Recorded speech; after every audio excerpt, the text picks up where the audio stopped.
pang-Gcash. Okay, so good morning sa lahat, no? Siyempre, Tagalog tayo kasi unang-una, yung ano natin, mga viewer, subscriber natin, may ano, buong ano man, Pilipinas, may buong mundo pa. Karating kaya to sa ano, sa ibang bansa? Karating, no? Karating, no? Saan mo ba nakita, sir, yung ano natin? Sa Facebook, no? Facebook. Anong laga anak kasabi dun sa Facebook? Hindi, may tinanong ako na Peter Vincent. Sinabihan ko na saan siya Training. Peter siya, product siya dito. Dito. Ano pangalan? Peter lang yung nakalagay sa ako niya. Peter lang. Tapos, nag-reply naman. Oo po, hindi naman siya scam. Sabi niya, hindi scam. Dito na Scam. dito Hindi tinuro. scam. Totoo ba? Hindi scam? Okay, anyway, so thank you. So this morning, mayroon tayong ano, babatiin mala natin yung ano natin, mga viewer, subscriber. Good morning sa inyong lahat. Pakikuha mo nga yung ano ko doon, Jollibee Boy, sa yung coffee natin doon. Kung hindi pa napag-coffee, coffee muna kayo. Libre yan. Kakaltasan natin pag on-board na kayo. Wait, ha?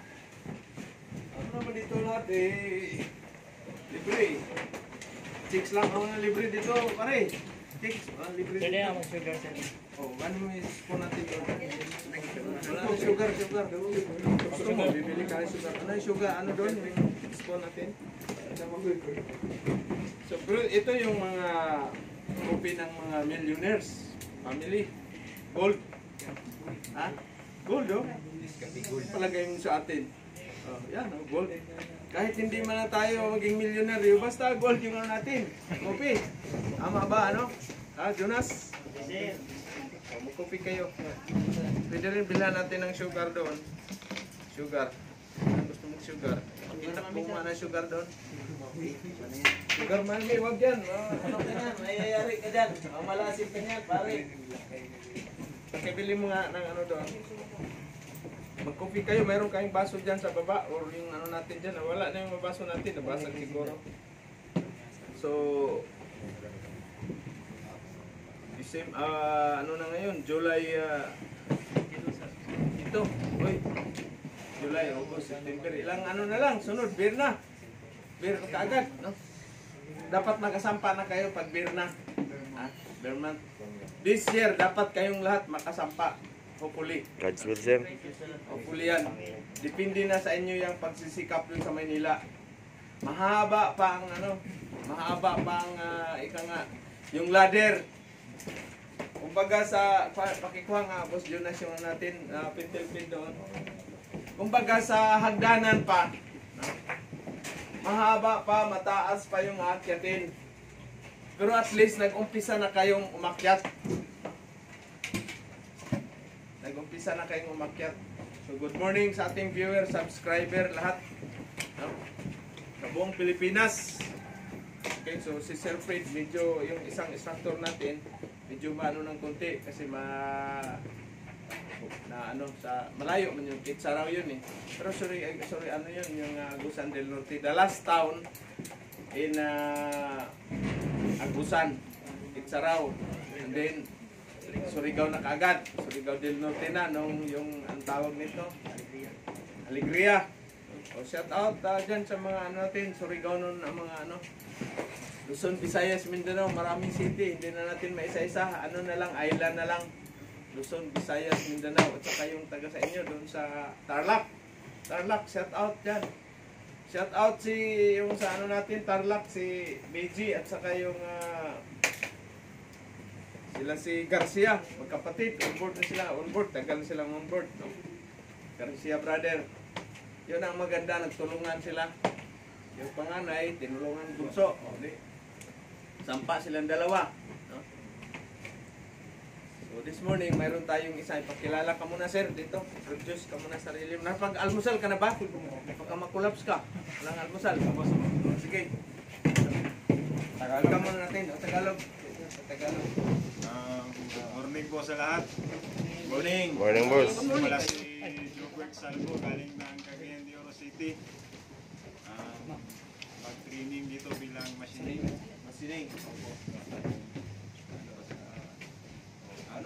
mo, sir? Jubert? One sir, high school lang tapos Huwag mong hilang lang yung high school. High school. TISDA Oh, yan. din. TISDA. High school tapos TISDA. O, shout out TISDA Pilipinas. Caraga Region, andin buong Pilipinas. Shout out sa inyong lahat. Then may konting experience po abroad at saka Saan kayo sa abroad? Abu Dhabi sir. Ilang years kayo doon? 2 years lang. 2 years. Anong position na i-apply mo? Peter. So, graduate kayo 5 Peter. 5 Peter kayo. Sino ba yung ano natin? Saan yung si may tato natin? Yung abroad natin? Apa? Si Leo, sir. Dito, eh. Saka mayroon pang... Si Leo, isa sir. na- Marami yung abroad sila dito. Si Leo. Ha? Leo, sir. Leo? At saka si Qatar. Oo, si Qatar. No? 34 years old pala. Single. Uy! Palagpakan natin! So, 2 years guys sa sa abroad. Sa IAI yun. Hindi sir, ibang kumpanya. Paano kayo napasok sa IAI? Shout out, babatiin pala natin IAI Group Philippines, no? At saka sa ibang bansa, mga welder. Nag-apply lang sir sa may CTO satellite kasi doon sa amin sa kanila. Pasa ako ng Resume. Anong in-apply mo? Ano doon? Peter sir. Peter. British pa kayo, hindi na. Interview lang sir. Interview. Yun lang. May opportunity na hindi ako, pagpasok ko ng EI sir, hindi ako 5 Peter. Silver. Hindi sir. Nag-training din kami doon. Training kayo. Bilang isang tank fitter. Ng Peter. Doon kami nag-training sa Bulacan. Sa Bulacan. May Oh, shout out, meron tayong mga kasama, dati dito nag-training na sa AI ngayon eh. Ano sila? Maganda rin doon sir kasi may allowance din. Libre yung tirahan, tubig. Pero ilang years naman ang kontrata bago ka umalis sa kanila? 3 years sir. 3 years bago ka mag-aalis. So nakailang years ka dyan sa AI? Sobra naman ang 3 years po. Oh, shout out. Thank you AI sa inyong pagbigay ng tulong dito sa kay Sir Jobert, no, sa skills. Lifetime mo na ano yan, na mapakinabangan yun. Dagdagan pa natin. Thank you sir. So welcome, welcome Boss Jobert, no. Welcome to Millionaires Family. So ang mga magulang mo pala, paano mo sa parents mo? Shout out pala sa mga magulang ko.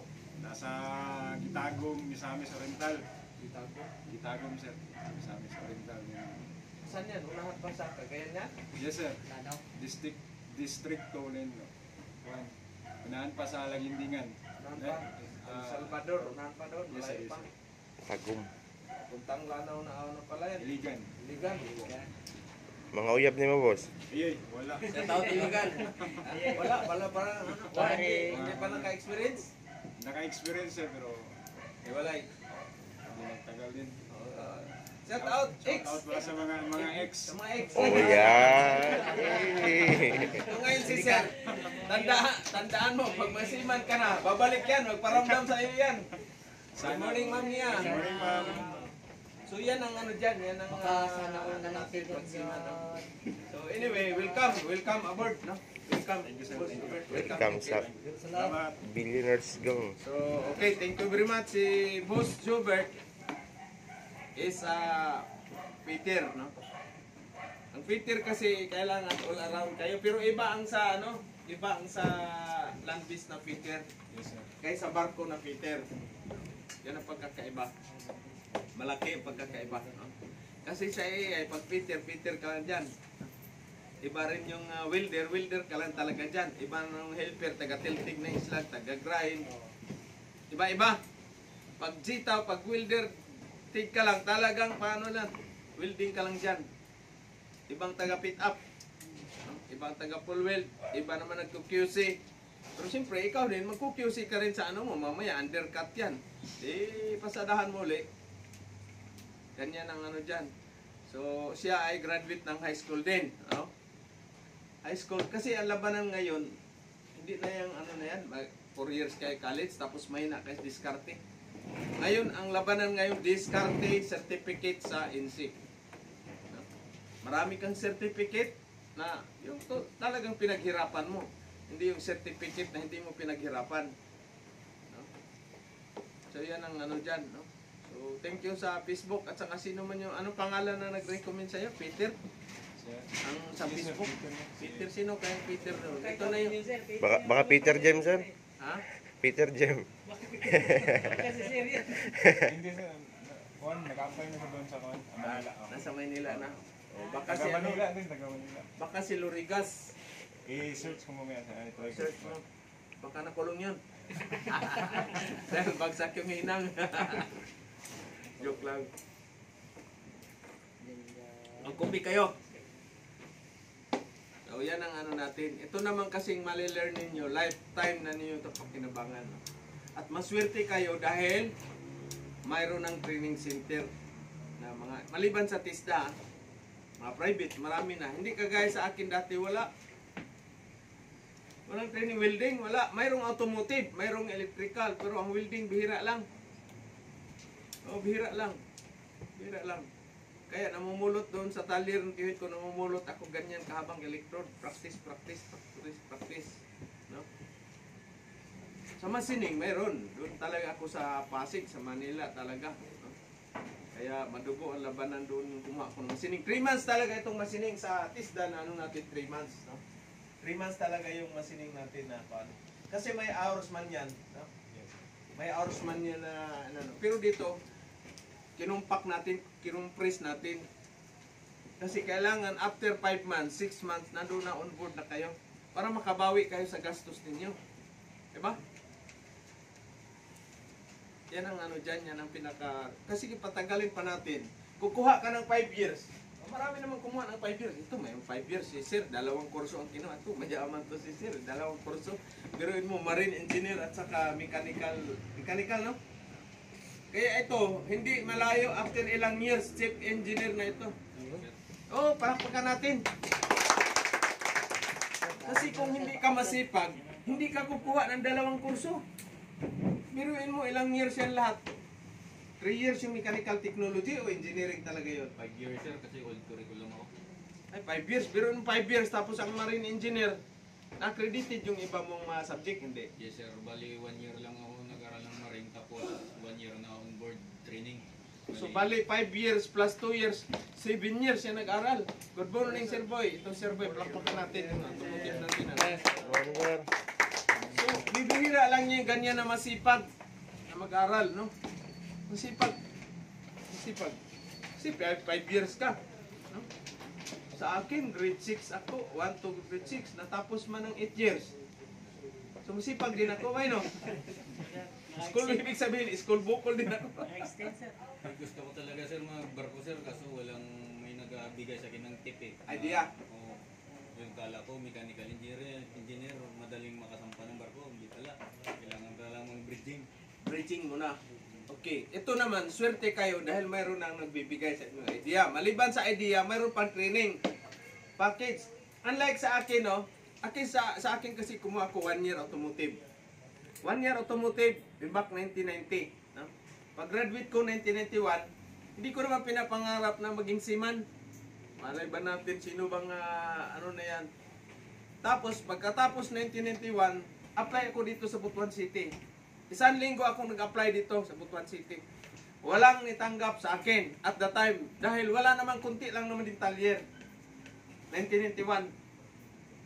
So, anong ginawa ko? Mayroon na akong tiyuhin doon sa Bukidnon, sa Quezon Bukidnon. Nagpunta ako doon. Ay, yung bayan na yun, maliit din yun. Shout out pala sa ano, diyan sa Quezon Bukidnon. Matiyuhin ko pinsan. No? So, ang nangyari naman, siyempre, trabaho ako doon ng mga talyer na mga talyer.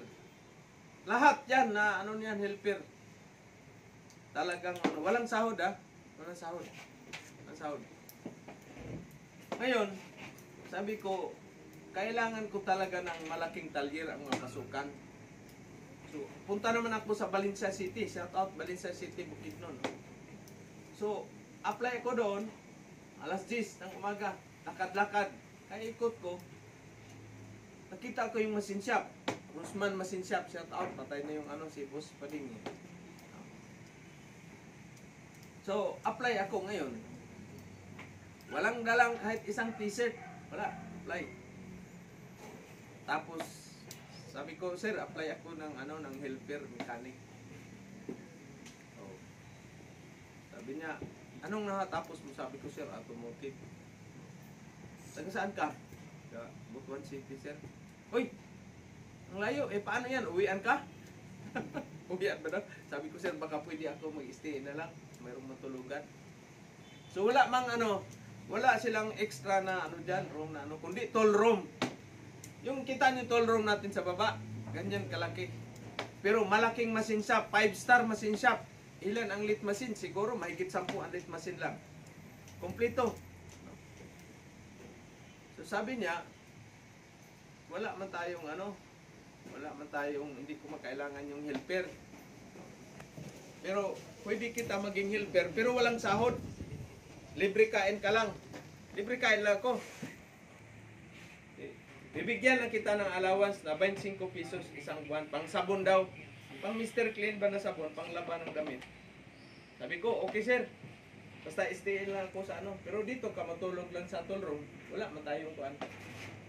Malaking bahay nila. Kasi yung bahay nila nandyan din sa machine shop.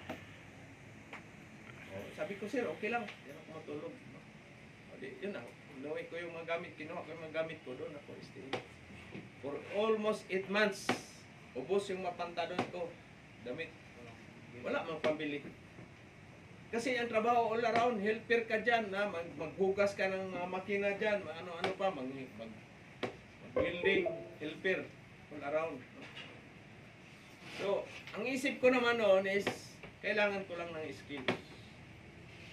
Skills. Kasi darating ang time, ako naman ang maghanap ng malaking sahod. So yun ang ano ko, yun ang vision ko. Skills muna, walang sahod-sahod.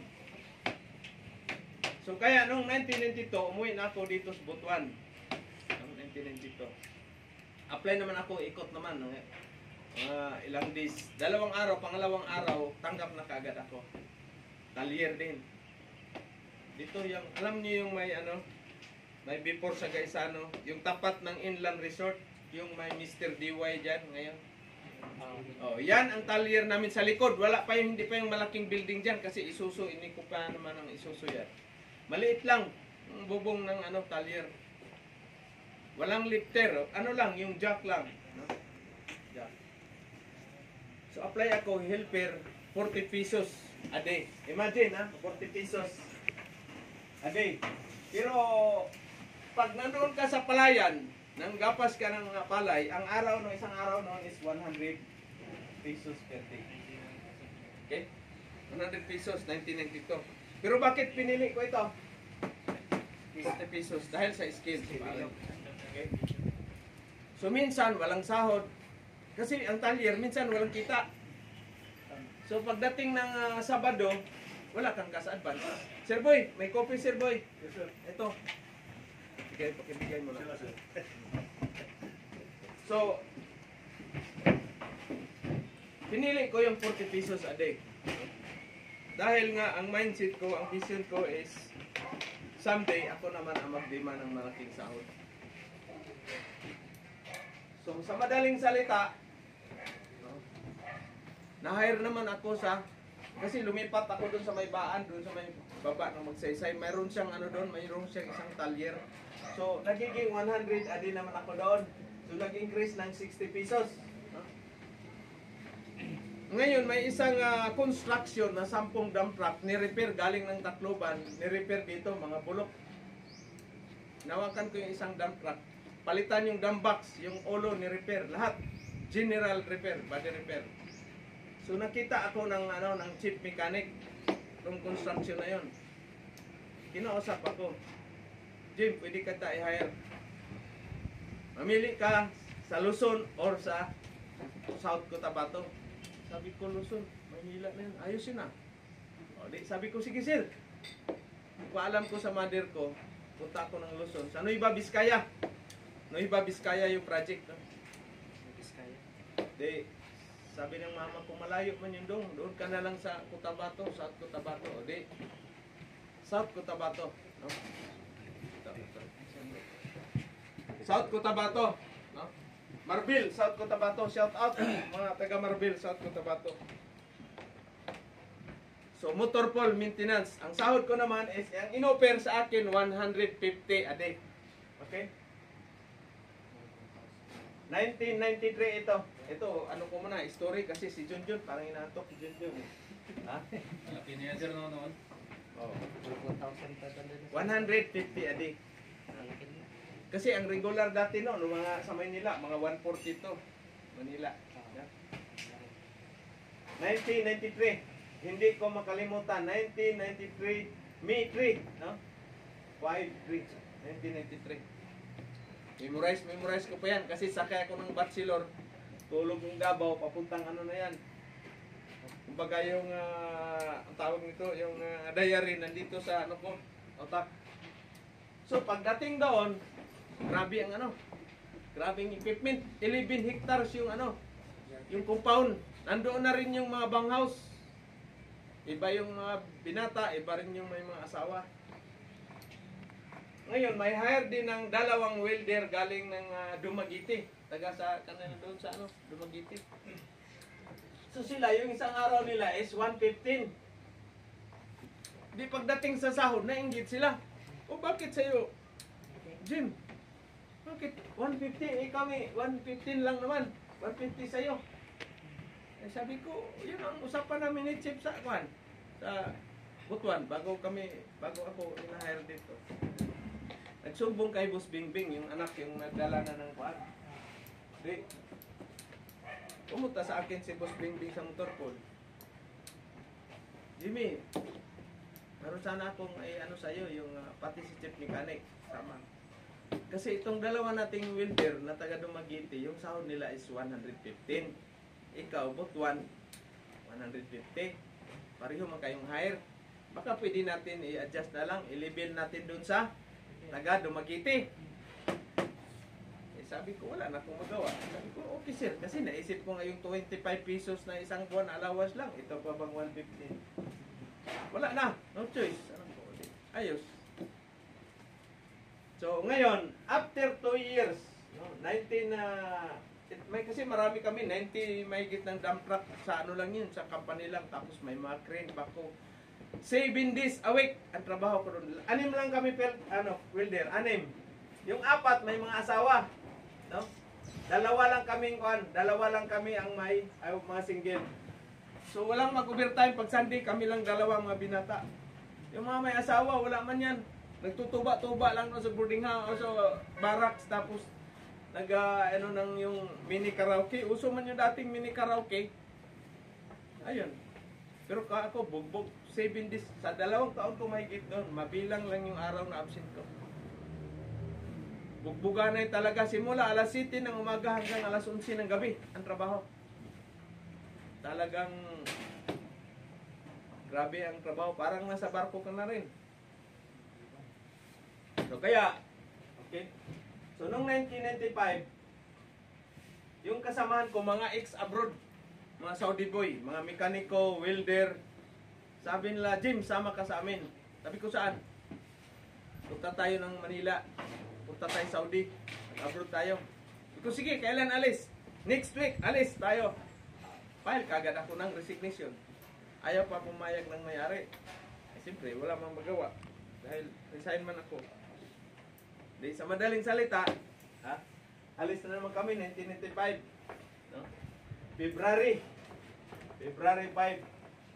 Grabe, ewan ko kung nakadocumented data dapat si Ma'am Jean para ilagay natin sa maalala mo kaya. Sino ba yung ito, the true story of Brad Pitt. February 1995. Ang barko mula sa Cotabato, Zamboanga, dumana sa Zamboanga sa kanila ni Zamboanga hanggang Iloilo, distansya, tapos naging Manila. February 3 kami umalis, tapos dumating kami sa Manila, February 5. February 5. So pagdating sa Manila, siyempre kabado ako dahil wala man kong Tagalog. So anong ginawa ko? Siyempre nakipagpintuhan ako doon sa mga chika-babes na pasahero. Ayun, nadagdagan yung Tagalog ko, pare. Pagdating sa Manila, 13 na yung Tagalog ko. Jonas. So ngayon, yung pira ko is 4,500 pesos. Kuha na ng medical, kuha na ng passport. Wala ang naiwan. Buti na lang, istiin kami. Ito. Shout out kala, MG Lastimosa. Si MG Lastimosa, yung tiyuhin niya ang manager ng agency. Istiin kami doon sa kanilang apartment sa may Maria Orosa, Corner Remedios. Maliit pa yan si MG. Akong tagahatid sa school. MG, Jean Lastimosa, yung naging ano, Miss ano ba yun siya? Miss Earth ba yun o Miss Philippines? No? Yung half, ano yun siya? Half, shout out MG. Nagpunta dito yan sa ano, nalasing dyan sa Jihuans. Nung pista ng Butuan. No? Pista ng Butuan. Siya ang nag-judge dito sa mga Miss. And then, so wala akong pera, yung mga kasamahan ko, una-una na sila. May pinadalang pera sa employer ko na gastos man sa iba. Kasi maraming nakuha na galing probinsya nag-apply, hindi pa nakaalis. So inabuno mo na yung pera ko doon. So ngayon, mahirap sa Manila pag wala kang trabaho. So mayroon mang fabrication sa ground floor ng ano namin, yung engineering, petro engineering. So sabi ko, Mang Ray, hanggang nakaibigan ko na yung may-ari doon. Mang Ray, apply ako ng welder. Ha? Welder ka ba, Jim? Iko, tagal-tagal na namin naghanap ng welder. Nandiyan ka lang pala sa taas. Apply na ako. So 160 yung isang araw ko doon. Mahirap sa Manila kung saan yung construction project doon kay tapon. Bulacan, Marikina, o saan-saan. Mahirap. Mahirap. Kaya nag-apply ako sa Diaryo na naman. Na-hire naman ako sa Angkor Steel dati or Asipil. Sa may Pasig, pinagbuhatan ito. Wala na ito ngayon dahil sa mga, mamaya, darating tayo dyan, Industries. Sister company ng Air Liquid Philippines at saka Asahi Republic Glass of the Philippines. So nag-apply ako dyan, nag-grid test, pinalad naman. So natanggap ako doon, October 1995.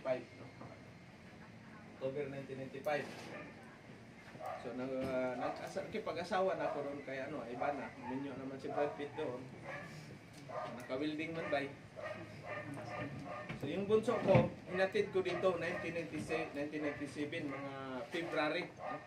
February 1997, hinatid ko na dito. Yung Sima na chief engineer, dati kasi mahirap ang bihira lang eroplano. Karamihan barko, pag umuwi kayo mga seaman, barko, magbabarko ka. So yung kwento-kwento, ano trabaho mo ba sa Manila? Sabi ko, welder ako sir. Sa factory, paggawaan ng mga tangke silin, yung tangking gasol natin, manufacturer kami niyan. Angkor Steel Industries. Ay, laki ng sahod mo sa barko niyan, pwede ka magsiman. Sabi ko, hindi ba ako graduate sir ng Marine? Sabi, pwede yan. Kuha ka lang ng mga requirements. So, baliwala sa akin kasi na-regular man ako to. Pero, inano ko lang na ako. Pagbalik ko naman after 1 week, mayroon namang oiler. Trabaho mo sa Manila. Bye. Welder. Sus! Pug-swelder ni mo na. Magpitir ka sa barko, pitir na. Kulang lang kag-training, kuha lang kag-masining. Tapos mag-gas welding, unsa dia. Amo naman ka sa trabaho. Sweldo kag mga 100. 1,000. Ang sweldo ato sa una mo iko. Daan naman yung mga maabot na nanay 19 USD times di mo 43. No? So mo na ang imong sweldo. No? Pinakaubo sa una pag pitil ka mga 1,4. 1,2 ikan sa 1,2, no? Up to 1,4 mo ni pinakaubos nga salary. Back 1997. Pero ang exchange rate sa una 42-43. 1 US dollar. So murag abot unsay na ako na gipanguha na ko tanan ang requirements. Training kalit machine, gas welding, o gas welder na kudaan. May fitting, tapos mag-BT, magsulas, sulas man dati. Sulas, kuha kag Siemens book passport. Na makoy passport daan.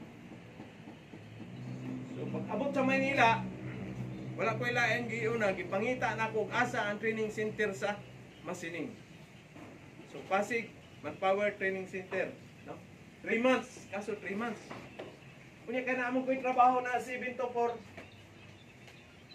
Ang city sa Buntag, taman alas 4 sa hapon. No? So ang gihimo na ko, nagpa-transfer ko, gi-reverse na ko. Diri ko sa panggabi eskwela ko sa adlaw, 3 months. 3 months, machining. Shout out, Sir Nanding Pascasio. Kung buhay ka pa, shout out sir, thank you. No? So, Kansawan. Ilan kaming welder na regular? 90 plus. Tatlong shifting yan, mga 300 na welder may get. Kasama yung mga tatlong shifting man. Tatlong shifting. Kasi ang kuta namin sa isang araw, 1,500 cylinder finished product na yan. Yung gasol, mga Caltex, mga ano na yan, yung silin, 1,500 na cylinder finished product na yan. Kaya grabe ang trabaho. So kansawa na. Tanda ka na ba? Huwag ka na mag-aral ng masining. Gusto ko lumipat yan machine shop. May machine shop man kami. Ano man yung machine shop? Doon gusto ko doon. Sabi, paalam ako sa supervisor. Supervisor din, personnel manager. Umayag. Sabi na ba, anong trabaho mo dyan? Maapektuhan. Wala kang tulog. Sabi ko, sige lang. 3 months lang naman yan. 3 months. 3 months ka kasi ang klase ko is 8 to 5. So anong oras ka darating sa boarding house? Mga 5 o'clock. Gising ka naman ng 7:30, takbo ka naman sa school. Sakay ka man ng tricycle. Sino nakapunta na Pasig? Wala pa? Pasig? Saan sa Pasig? Okay. So sa madaling salita, natapos ko ang 3 months, no? Pagkatapos 3 months, balik naman sa balik na ako sa pang-umaga. Ngayon, ang problema ko naman is pira sa pang-training. Ang sulas, wala man. Kasi magkano lang ang sahod, no? Nung ano pa, magkano lang. Bawasan mo pa lahat. So wala ka nang iwan. So ginawa ko, nag-discarte ako doon sa mga staff. 5-6 doon sa matagal na yung 5-6 na yan, yung ano na yan, 1,000, tapos pag sa uli, magiging 1,1. Oh. So doon ako kumuha ng pang-training. Hanggang na-complete. No? Pagka-complete, August 31, 1997, nag-file na ako ng leave for 1 week.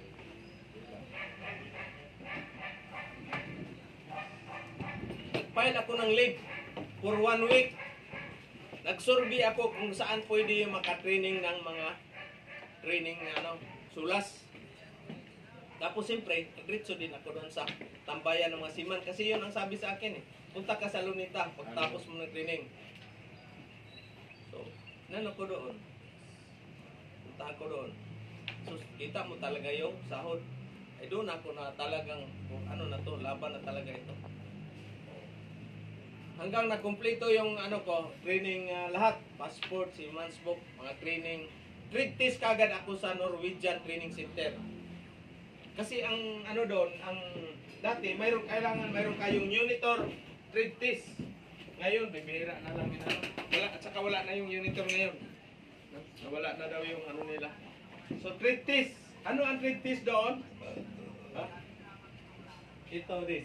1F, 2F, 3F at saka 4F. Tapos gas welding. Gas welding na 5G position. Okay? 2 inches 5 BI. BI 5.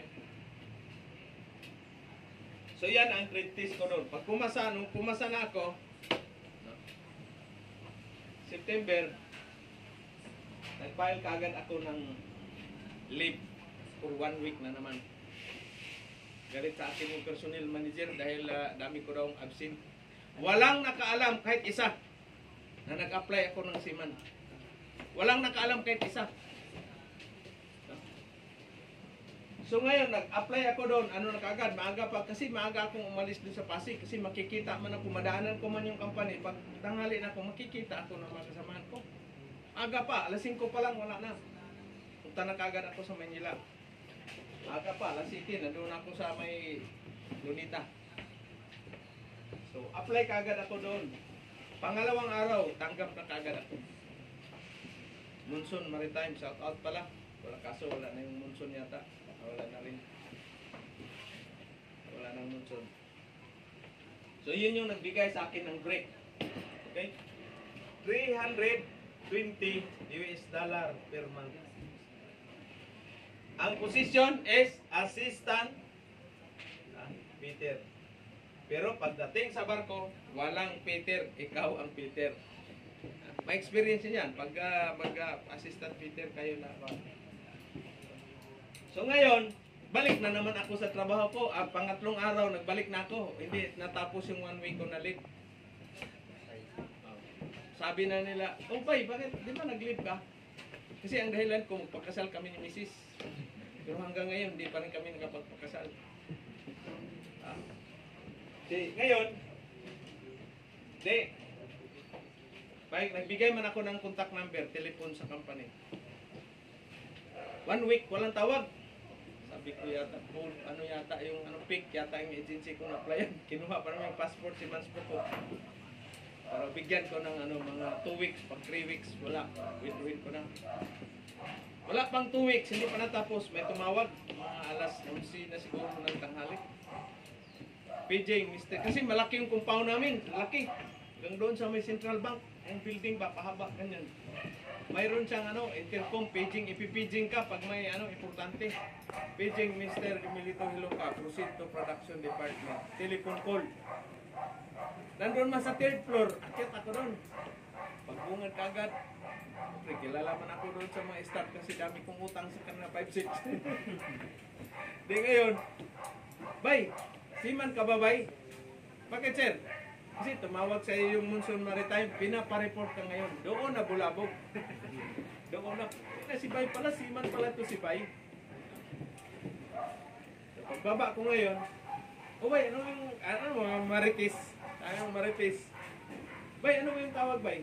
Sabi ko, pinapareport ako dun sa ina-applyan kong manning agency sa nag-apply kasi ako ng seaman Peter sa barko. Sabi kagad ng iba, wala yan bay, fake yung agency na yan bay, hindi pa nagawa yung barko mo.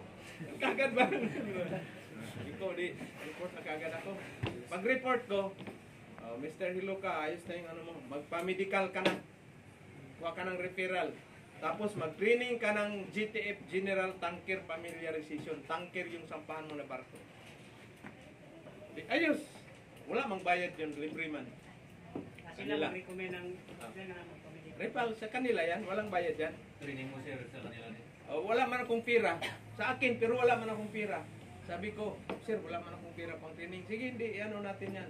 Salary reduction mo. Ayos! Sa madaling salita, mga 2 weeks yung training ko. Pagkatapos noon, wala pa, trabaho muna ako ng ilang linggo. Then tumawag na naman, okay, empake ka na kasi itong ang date na schedule mo ng flight. So October 9, 1997, nag-resign ako dun sa Angkor Steel. Grabe yung memory ko, no? Jonas, no? Resign. Ang mga Marites, upukan kasi niligpit ko septisios, apron, welding mask. Sinauli ka na doon sa warehouse. No? Yun na, tuloy-tuloy. November 10. Okay? November 10, 1997. Ito yung una kong sampa ng eroplano. Overseas kaagad. Singapore ang juwin ko. Ngayon, ang masaklap dahil ako lang isa ang Pilipino. Kasi Singaporean company man yun. 4 na Koreano. Excuse me. 4 Big 4 Koreano. No? Masyado yung gold. No, Jonas.